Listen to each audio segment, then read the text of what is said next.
मचियाही बैठली रानी कौशल्या रानी सुनी राजा बचन हमार सुनी राजा बचन हमार मचियाही बैठल रानी कौशल्या रानी सुनी राजा बचन हमार अब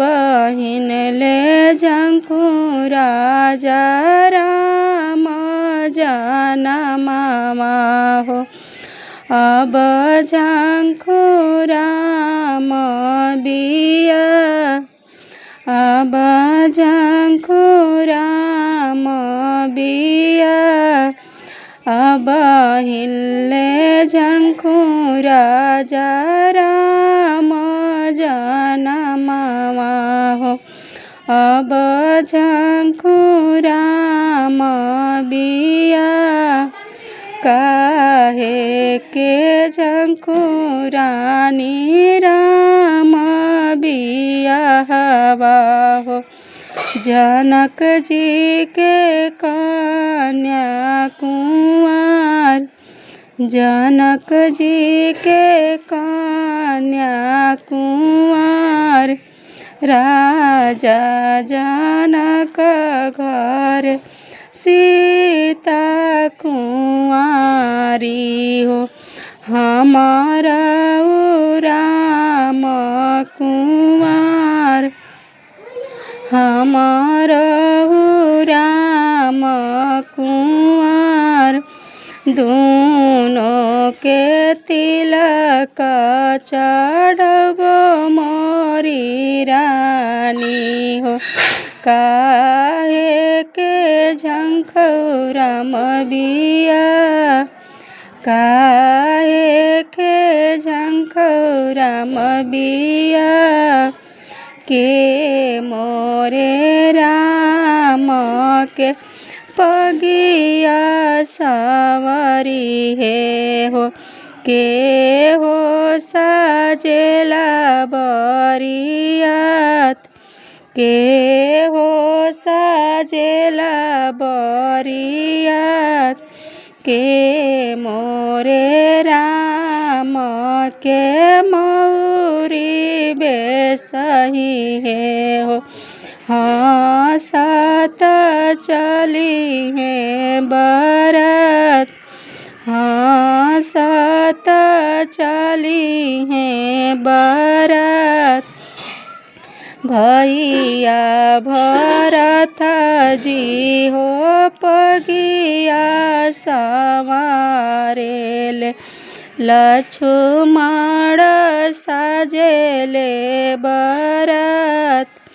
लक्ष्मण साजेले बरत राजा दशरथ जी हो मौरी बेसहेल बिहसत चलेले बरत बिहसत चलेले बरत साजी बरत चलेले राजा दशरथ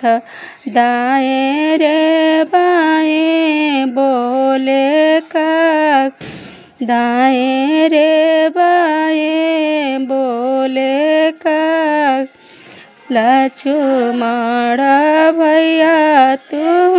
मोरे भैया हो कागवा के बोलिया विचार कागवा के बोलिया विचार धन भालू पाइबो दहेज भालू पाइबो दुलाहिनी सिया सुकुमार दुलाहिनी सिया सुकुमार राम जी सीता बियाही घरे लाई है हो। चली जाई है राम बनवास, चली जाई है राम बनवास। राम जी सीता बियाही घरे लाई है हो। चली जाई है राम बनवास।